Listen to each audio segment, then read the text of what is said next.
KNUS Denver. Sleep deprived and heavily caffeinated. All right, let's do this then. This is the Jeff and Bill Show. I don't understand what agree with that. They don't always agree, but hey, at least they have coffee. Coffee. And each other. I love you, man. God help us. I want to bless him. We need all the help we can get. Now here's Jeff Hunt and Bill Thorpe. The Jeff and Bill Show on News Talk 710 It's 8 a.m. in the KNUS. Mile High City on this Wednesday, September 17th, 2025. Good morning, Denver, Colorado. You've tuned in to the Jeff and Bill Show, News Talk 710 KNUS. I'm your co-host, Jeff Hunt, along with Bill Thorpe, bringing the freshest insights and hottest takes from the right, left, and center. Coming up after news and comment with Blake Olson, we're going to talk with Rose Pugliese. She's got some more free time on her hands now. She was the top Republican in the Colorado House of Representatives, resigning recently. We're going to get the story as to why, what she thinks needs to change down at the Colorado State Capitol. We'll give you some insight you're not going to get anywhere else. Now is time for news and comment with Blake Olson. Blake Olson. Blake Olson, roommate. news and comment. Police interviewed Robinson's roommate. Good morning. It's Wednesday, 50 and sunny in beautiful Denver, expecting a high of 71 today. Really, really nice outside. Make sure you step out there and get a walk today. This portion of the news sponsored by Pastor Camp Heating and Air Conditioning at 303-777-1234 to learn more about special savings opportunities on Lennox equipment. Our top story, the Fed is widely expected to announce an interest rate cut today. Most analysts are leaning toward the central bank bringing down its benchmark rate for the first time since 2024. The annual Cancer Progress Report shows the overall cancer death rate has been steadily declining since the 90s. The report from the American Association for Cancer Research shows that more than 4.5 million cancer deaths were avoided between 1991 and 2023. On Tuesday, Jeffco's Sheriff's Office released details about the Evergreen shooting.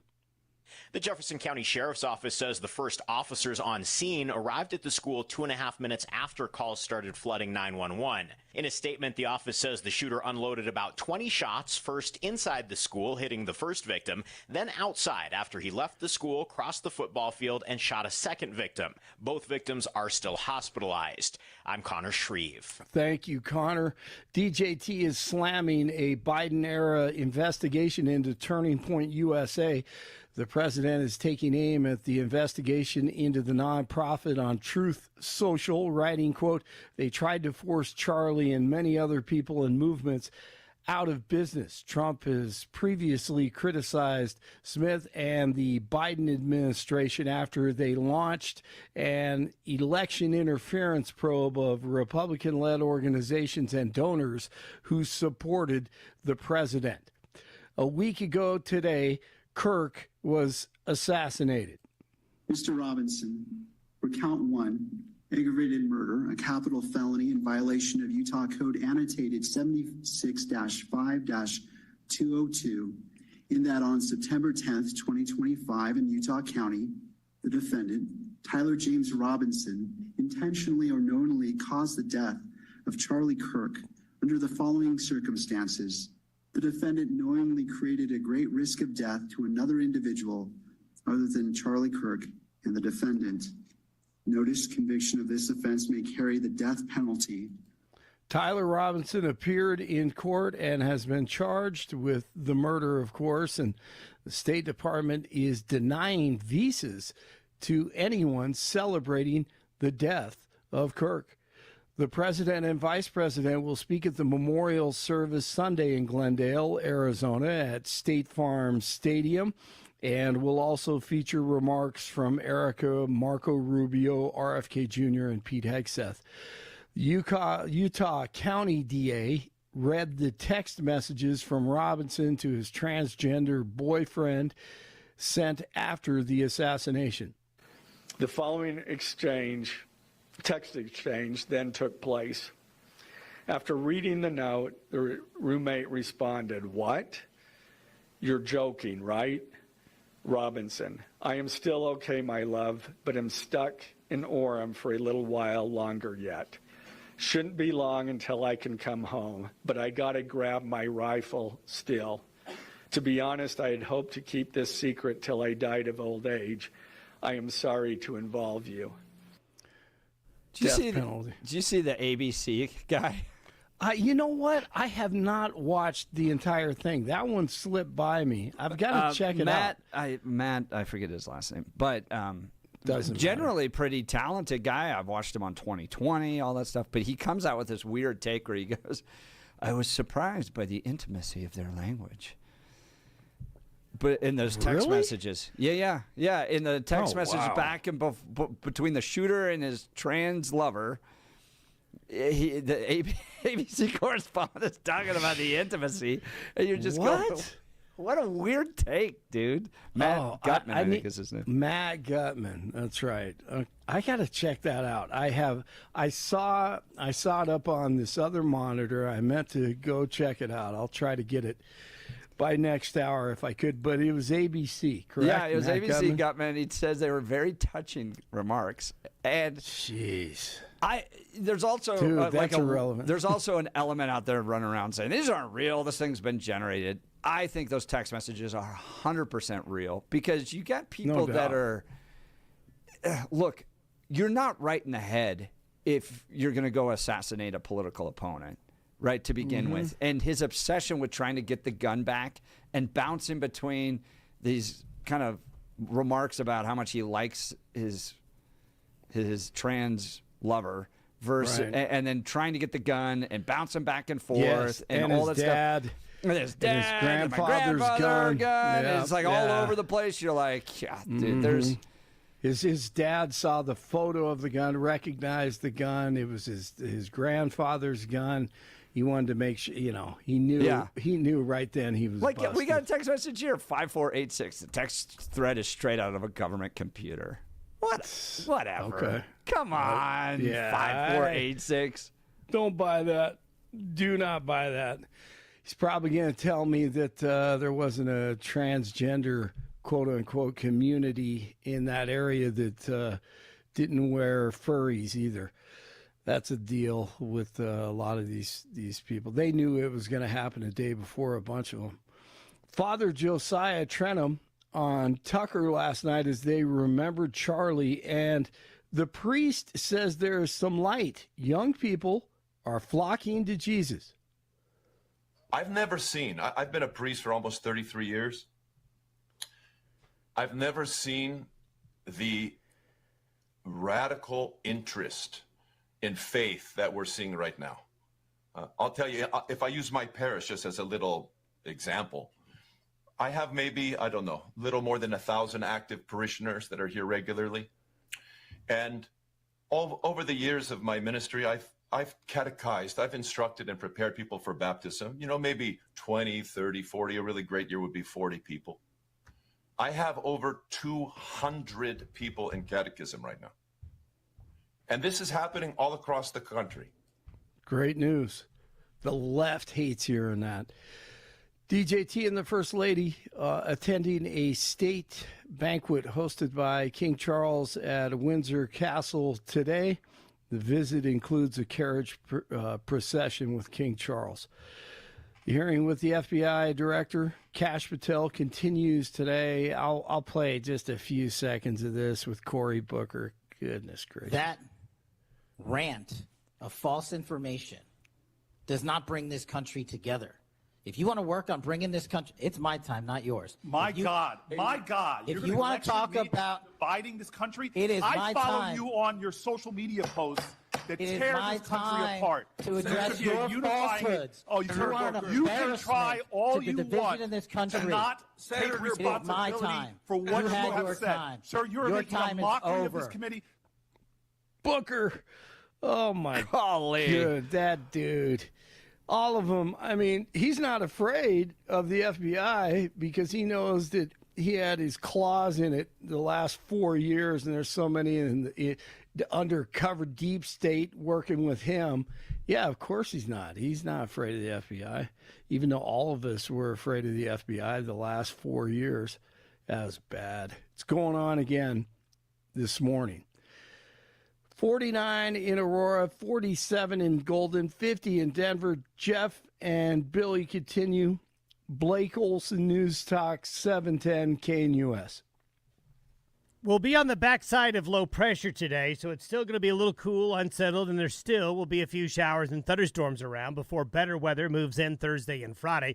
Highs upper 60s and low 70s, a few scattered showers and thunderstorms through evening. Lows tonight upper 40s, partly cloudy and mild. Low to mid 70s Thursday, 75 to 80 Friday. Weather is a service of L&L Heating and Air Conditioning. For quick, trustworthy, and dependable service, call L&L Heating and Air Conditioning at 720-851-1691. Visit them online at bestdenverhvac.com. You'll be comfortable with L&L. Meteorologist Don Day in the 710 KNUS Weather Center.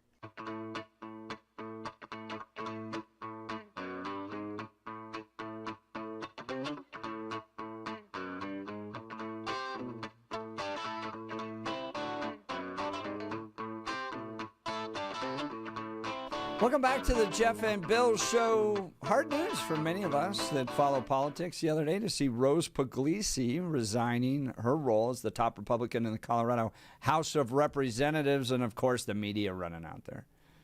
It's the photo scandal was the reason she left.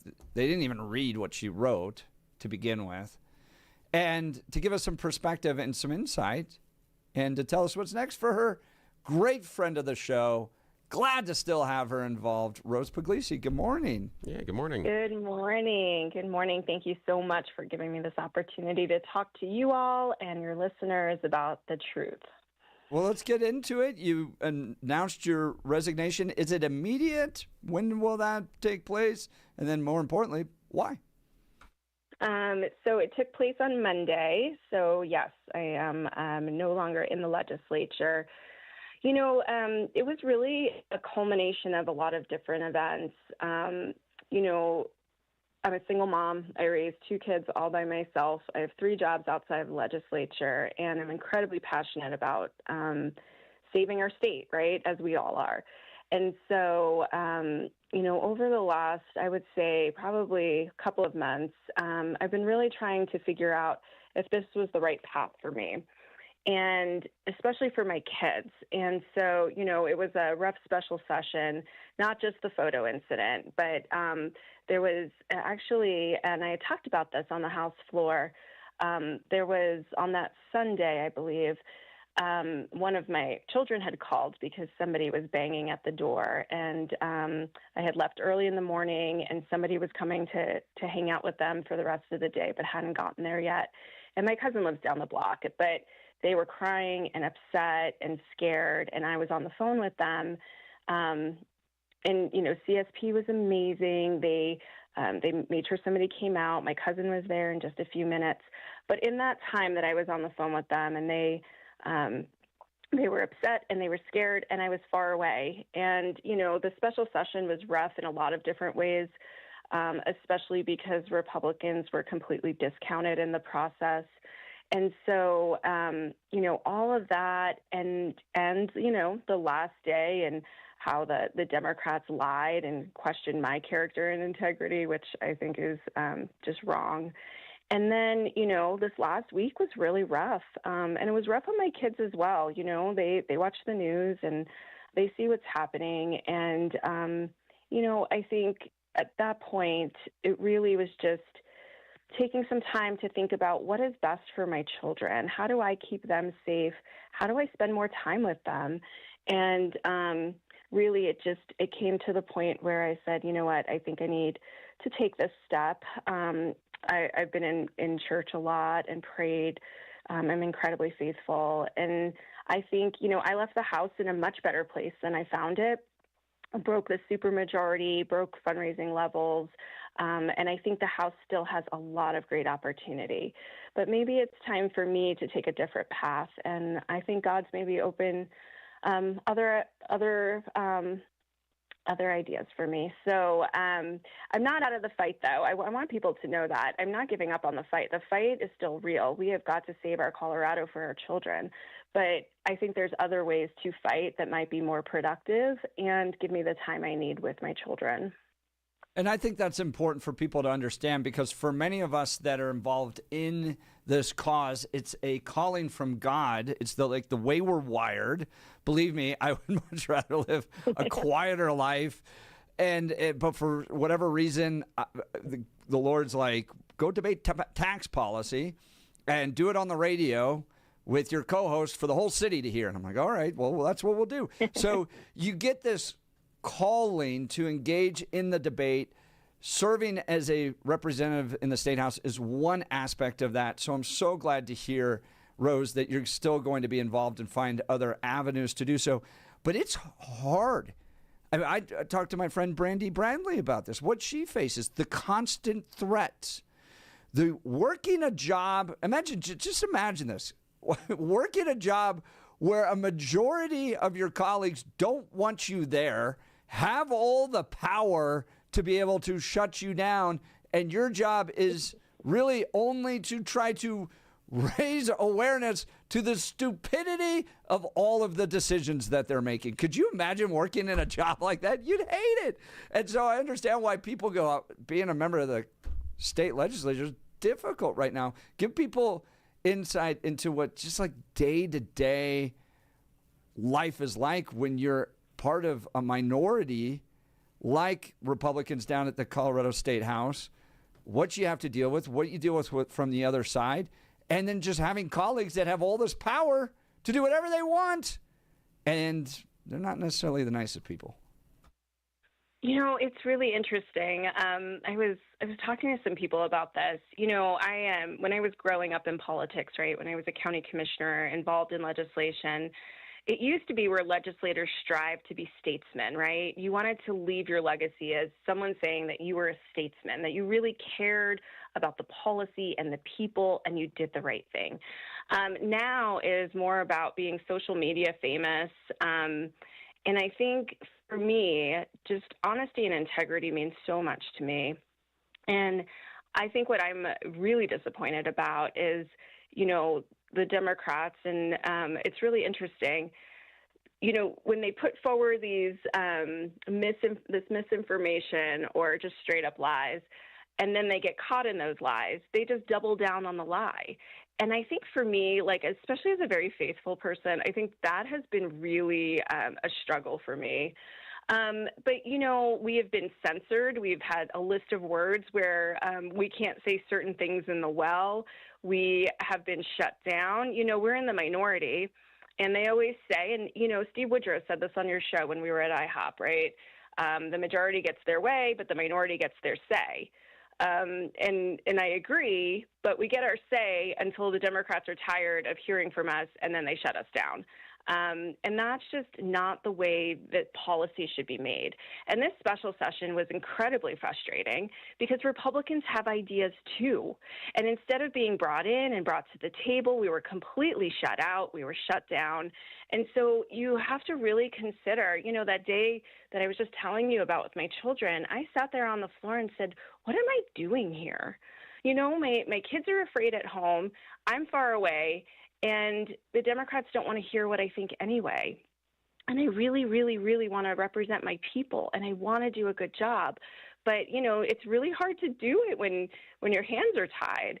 And I feel like the decorum in the chamber, the lack of respect for just us as human beings, I think is really difficult to fathom. Now, all of that to say, I'm glad that there's a few people who are looking at potentially replacing me.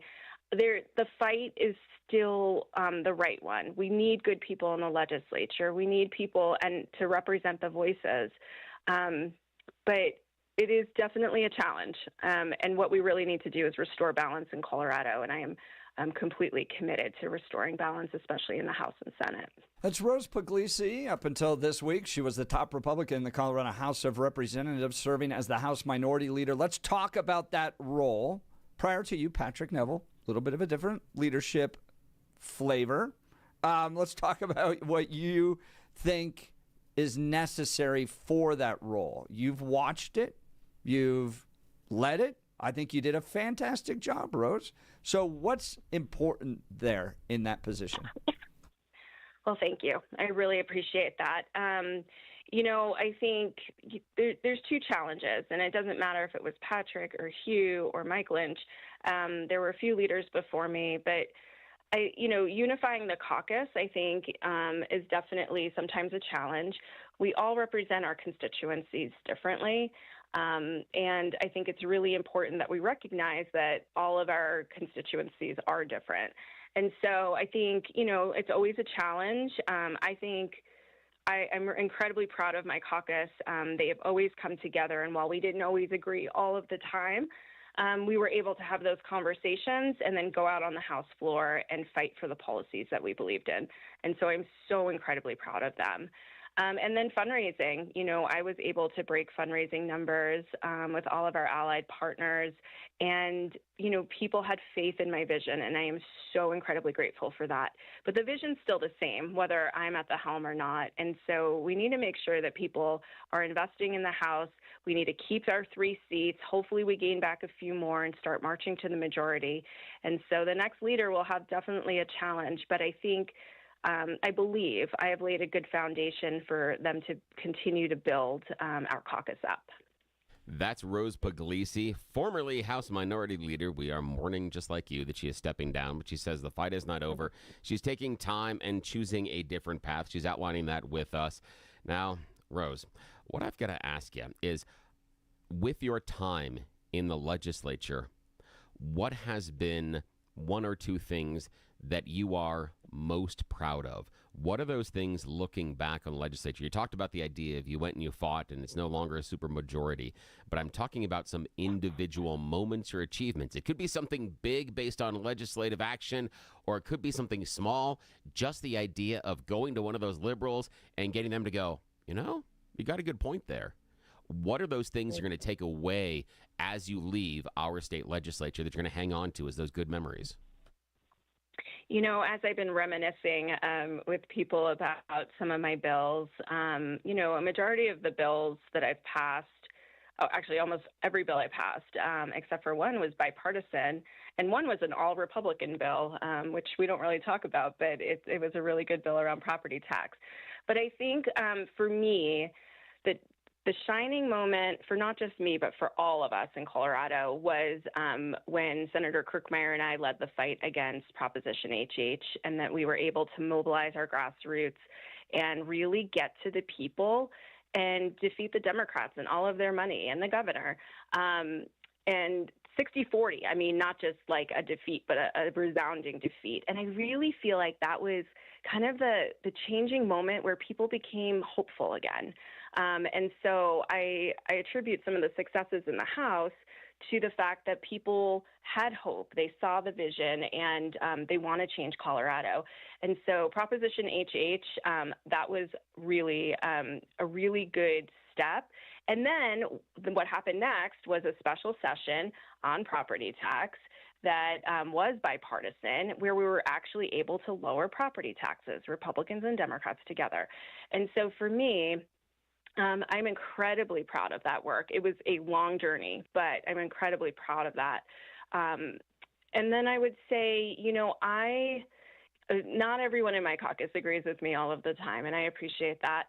But every single time I have needed them, they have stood there in the well with me. They have fought for me and alongside of me. And despite all of our disagreements, I want them all to know that I feel an incredible amount of respect for every single one of them and how they lead in our caucus. And I'm really, truly going to miss them. What I think you did well, as someone who's naturally a coalitions person, a lot of my political work has been in coalition development, is allowing people to represent their constituents well. So, like, the people that elect Brandy Bradley, Scott Bottoms, they love the fighters. Man, get down there and fight, fight, fight. Other people elect lawmakers that are more maybe towards the middle, more not necessarily as outspoken. And you gave a place for all of them to be able to have their voice from my perspective, and I appreciate that. Rose Pugliese, who do you think should be the next House Minority Leader? Have you endorsed anybody, and who's in the running? So I am not in the caucus anymore, and so I've told people I don't have a vote. I think that there's probably other people, maybe the assistant minority leader, who's now the acting minority leader, Ty Winter, who could probably talk more about what's going on in the caucus right now. I'm really just focused on kind of looking at my next path and getting ready for that and spending more time with my kids. You know them, Rose. You got to meet all of them. Is there one that you think has the skill set? Or you just don't want to say? I am not endorsing anybody, but I think everyone in the caucus has the ability to lead. For me, really, truly, it's the fundraising part. Being able to get people to buy into the vision. I think that's really important because we need the grassroots and we need money. And so I just hope whoever the next minority leader is able to sell that vision and raise the money that we need to be successful. So Rose Pugliese, got to get your name right there. Sorry about that. Formerly the House Minority Leader, now stepping down as of Monday, joining Jeff and Bill live. Okay, so not picking a favorite, but they're all listening. The people that may fill your very big shoes. I mean that not literally, but figuratively. Now, what I'm asking is, what advice do you have to the person that is going to follow you? What do you want to tell them about the job and maybe some of the pitfalls? Yeah, for me, I think the most important part is interacting with the people. I talk about this all the time. I was so blessed as minority leader because it gave me the opportunity to travel the state and talk to people, knock doors, like people who don't show up at a town hall at 9 a.m. on a Saturday. And so I think, continuing to engage with the constituency is so important because you can't actually represent, and everyone's got different ideas, but you can't really represent unless you know what the people are thinking, and you need to be amongst the people. And I'm glad for the work that I've done to be able to do that. So I would definitely say that. And I know, we talk about this all the time, and I'll get beat up by some of my friends on the right, but I actually really, truly believe that bipartisan legislation is the right path. And the reason that I say that and developing those relationships are so important is because, we have seen our state, right? I believe that the middle, and it's not about compromising your principles or your values. I never feel like I compromised any of my principles or my values. I just think, we all know what the issues are. We have different ways of getting there. And if we can take a little bit of each side and put it together, I really, truly believe that is the best legislation for Colorado. That's why my bills have been bipartisan. And some of the bills that I loved that were repeal bills that I would have loved to have seen, go through were killed in committee. At least we were able to have those conversations. But, some of the legislation I was able to work on, my right to try for individualized treatment that just passed this legislative session will literally save lives. Terminal children and patients will have access to drugs that they wouldn't have had before. That's like real impactful legislation. And I'm proud of the work that I've done, and I'm proud that it was bipartisan.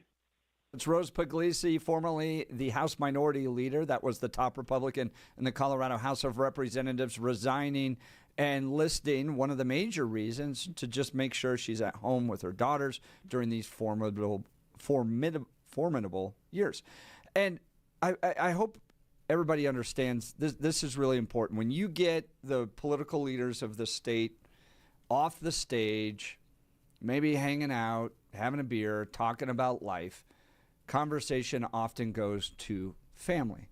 How's your spouse? How are the kids? How's everybody doing? Because the demands on the job are incredible. And there's a general line of thinking, particularly in my circles, that there is not a single political office out there that's worth sacrificing your family for. It'll never be worth it. Always make sure you're putting their needs ahead of yours, even if that means you take a lower office for a while. I think my wife's incredibly talented. I think she could be the president of the United States. She's hanging out as a planning commissioner. She's running for school board right now because that allows her to serve her community while being at home and raising kids. And so for Rose Pugliese to prioritize her family, always going to get a tip of the hat from me. Very excited to see what the next chapter holds for you. You were a wonderful friend, giving us insight on what was happening down at the Colorado State Capitol during your tenure, and we'll look forward to continuing to work with you. Rose Pugliese, thank you for your time this morning. Yes, thank you so much. Thank you, Jeff and Bill, and thanks to all of your listeners and the good people of House District 14 who gave me this opportunity. Thank you.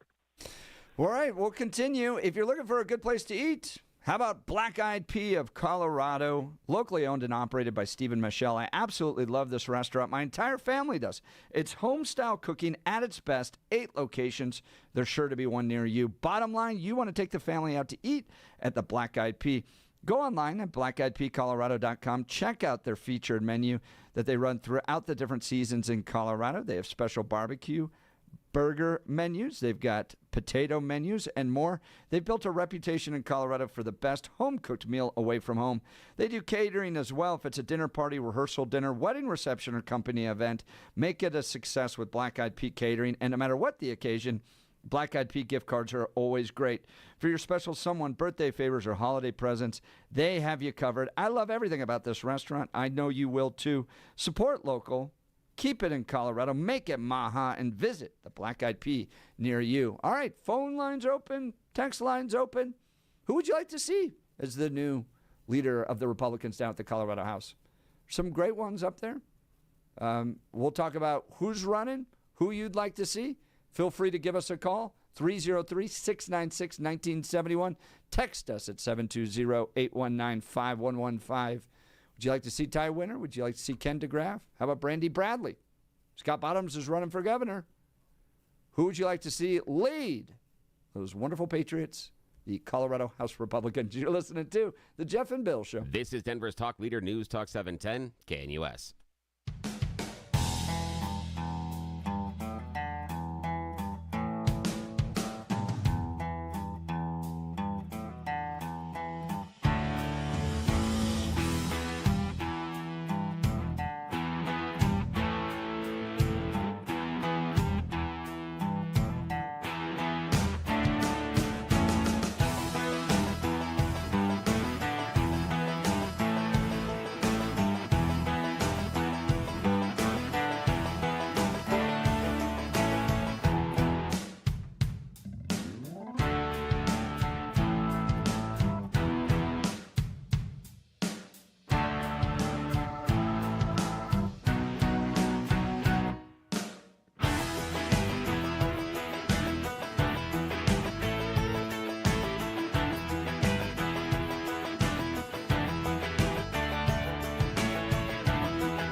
Welcome back to the Jeff and Bill Show. Wrapping up a great conversation with, I almost said Hugh McKean because that was next in my mind. Rose Pugliese. Hugh McKean's no longer with us.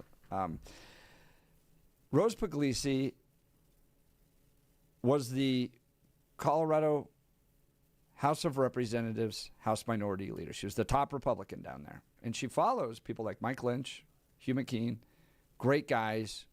Patrick Neville, great guy as well. Different flavors of leadership. Patrick, conservative, unite, and we're going to charge. Others looking at, how you allow different communities to send their representatives up and reflect their communities and then work together. So kind of more coalition builders. Bill, Colorado Republicans in the House of Representatives down there, small minority. Not a super minority, but a small minority. And you know many of them. Brandy Bradley, Ken DeGraff, Ty Winter, Ryan Armagost. We all had him on our show regularly, among others. So you look at what Republicans have to do to try to stop things happening down there, maybe turn things around, get some more seats. What would you like to see as a leader? You're an independent, Bill. You're a classic Colorado independent. What would you like to see the Colorado House of Republicans look like? Well, they're not going to like it at all, and they don't listen to me anyway, which is probably a good idea. I think that Brandy Bradley hit it on the head when she was looking for someone, or was talking about the idea of bipartisanism. I don't think that given the small number of members that Republicans have right now, grandstanding or trying to stop things or gumming up the works is always going to be the best option. There are times they're going to have to, but because of their numbers, they are limited. I think their best path forward is to find some of those more conservative Democrats. And again, it is a continuum. It's based on, there are some that are going to be very far left, and there are some that aren't as far left as the others. Those are the people you're targeting, and you're trying to create that bipartisan support. When Rose Pugliese had success with the right to try legislation, that's the type of thing that I would be looking for. And you have to, unfortunately, know the lay of the landscape. And Jeff, you've talked about the idea that there are some legislators that have a cause when they come into office. And it might be very smart for Republicans to target some of those cause liberal Democrats and try to get them to go together and to work together on certain types of bills and legislation. And also the idea of allowing the Democrats and giving them space to correct mistakes. And that being, earlier in the morning, we had Jeff Crank, who is part of a 3-person letter along with Boebert and along with Evans that they sent to Colorado Governor Jared Polis about some problems in our legislature that have ended up getting some criminals who should be facing charges. Instead, they're enjoying their freedom rather than going through the court process for a variety of number of reasons. Now, the Republicans can allow the Democrats some cover to fix that by coming in and saying, listen, we know behind the scenes this is not working out here, but this is not going to be necessarily a Democrat bill that's going to be run this way. We can run it with you and give you cover that we are all working together to solve this problem that we all see. Yeah. Does it make you throw up in your mouth a little bit if you're a Republican? Yeah. But does it get you closer to where you want to be? I think it does. That's going to be the difficulty. Is the problem and the difficulty I see with the Colorado Republicans right now is if you try to get something done through the legislature based on any sort of bipartisanship, there's a large majority of the Republican voters in Colorado that'll call you a rhino and try to throw you out of the party. And so that, I think, is the problem. I think that's it, that there's so many that are looking for, just stop them from doing everything. They would love to see the Republicans, get up and do what the other Democrats did down in Texas, just leave the state for a while and try to stop the legislature from functioning.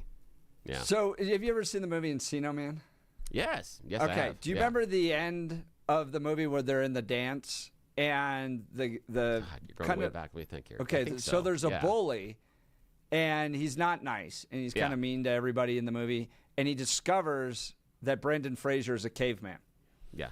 And he goes up in front of everybody. He goes up in front of everybody and goes, "They're a caveman. That guy right there, he's a caveman," thinking that the audience is going to go, and they all go, "Yay!" Yeah, they all cheer. They cheer him on and all that stuff, okay? So here's where I'm torn. This is a serious, this is where I go, gosh, what did we do? Okay, because for years, I figured if we just exposed the craziness, the lunacy of the Democrats down at the Colorado State House, that the people would go, well, of course, we got to throw them out. Okay? I can tell you, as somebody who's been doing this now for years, I feel like that bully in the movie at the end, where I'm like, do you know they just released a bunch of criminals? They spent hundreds of millions of dollars on illegal immigrants. They're broke. They just enshrined abortion into the Constitution. They're making taxpayers pay for it. I feel like that guy where I'm pointing at all of it with the expectation that the crowd's going to go, boo, boo, what? These people are crazy. And instead, what I get from voters is like, yeah, more criminals on the street. Yeah. Oh, Denver's out of money. Yeah. I mean, it's just like, so I would love for Republicans to go down there, go to the well, fight these guys, take it to them. But the voters, to me right now, I'm just stuck with the voters of Colorado because I actually go talk to them. I go down to the Bernie Sanders rallies with 30,000 people. 30,000 people. Okay? They're not going to look at a Republican that's fighting in the well, pointing out the stupidity of the Democrats and go, well, I'm ready to change and become a Republican. They're just, I don't know. I've lost faith in the Colorado voter at this point. So how Republicans get it back, I don't know.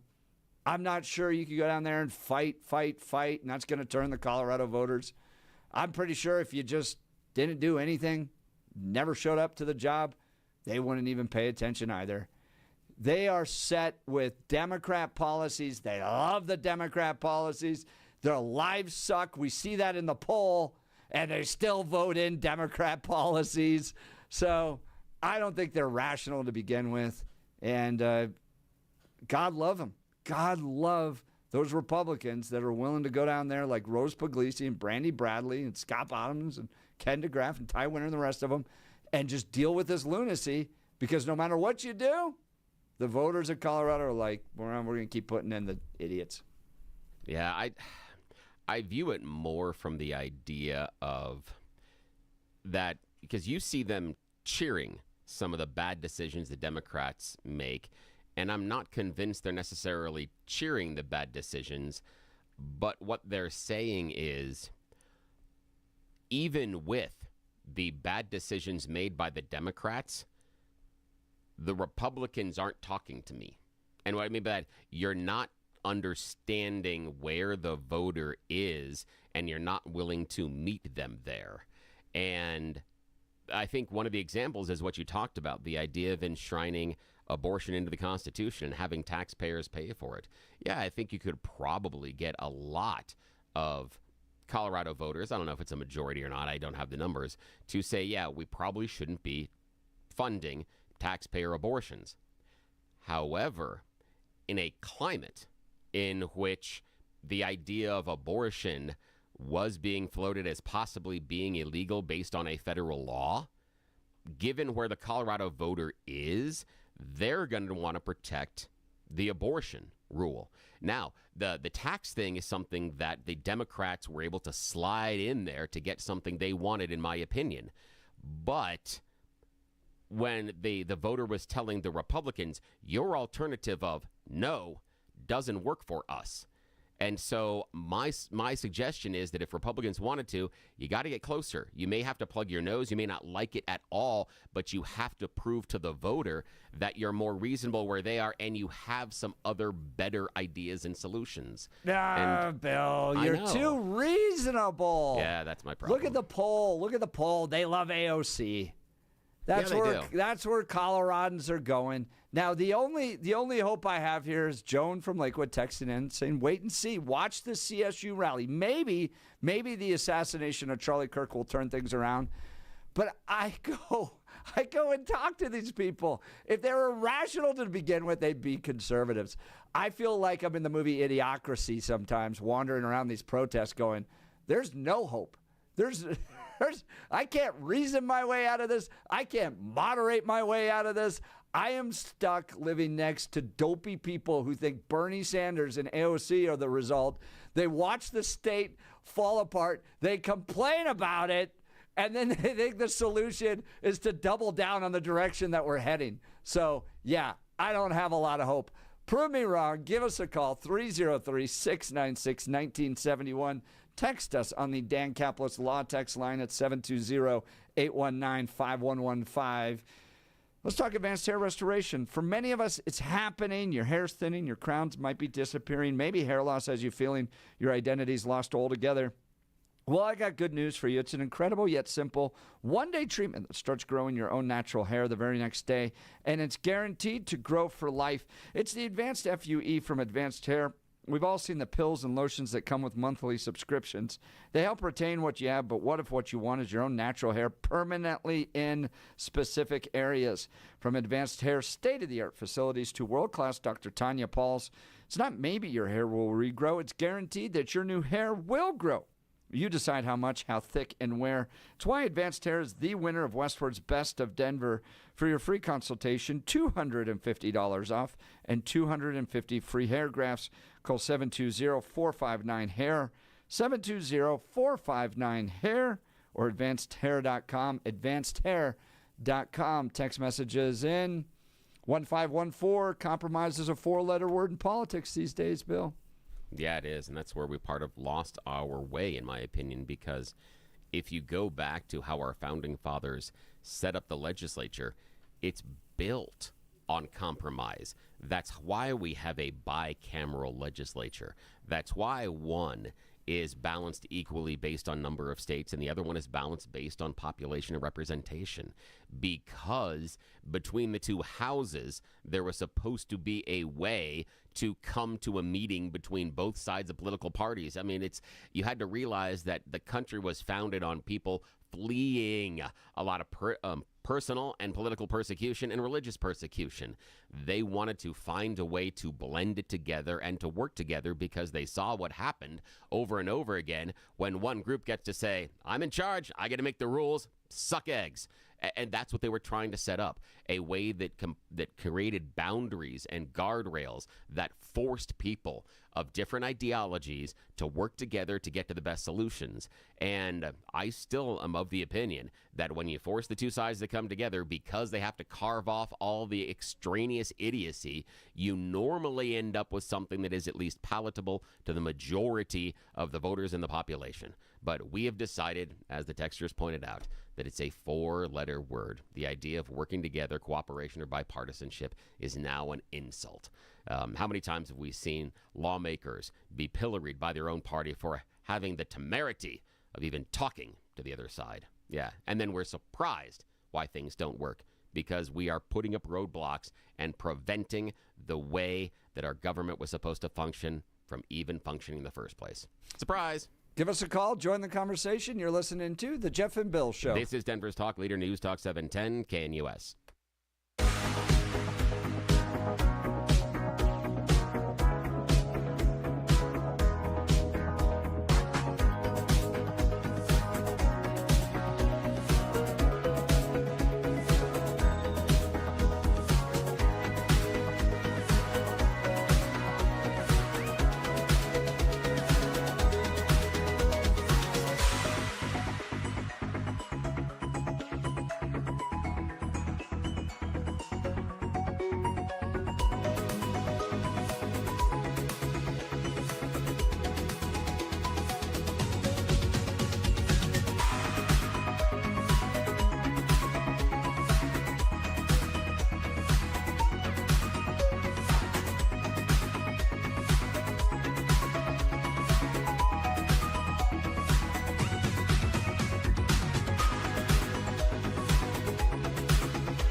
Jeff and Bill Show. Text messages are hot here. Tony's saying maybe I shouldn't insult Colorado voters by saying their votes are ridiculous.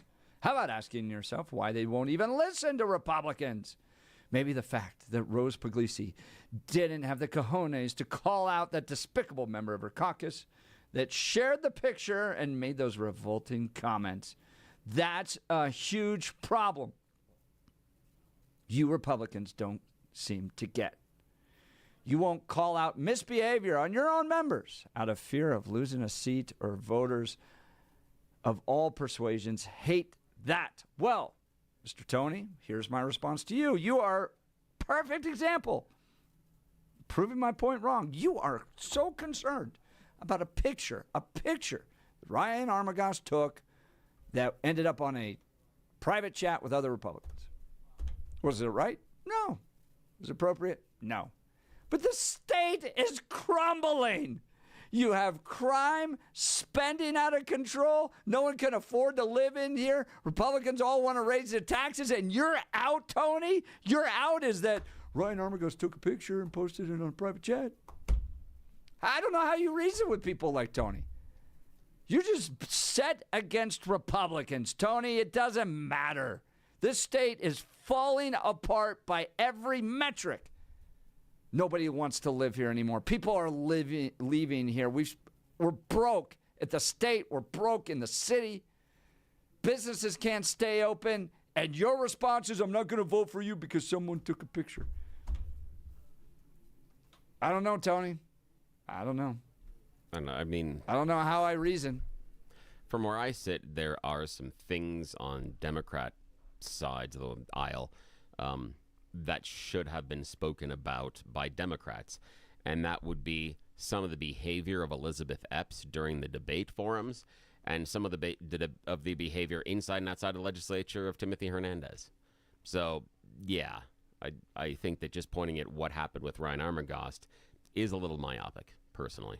All right, we'll continue the conversation. Plus, we're going to talk with the South Metro Denver Chamber coming up. You're listening to Jeff and Bill. This is 710 KNUS.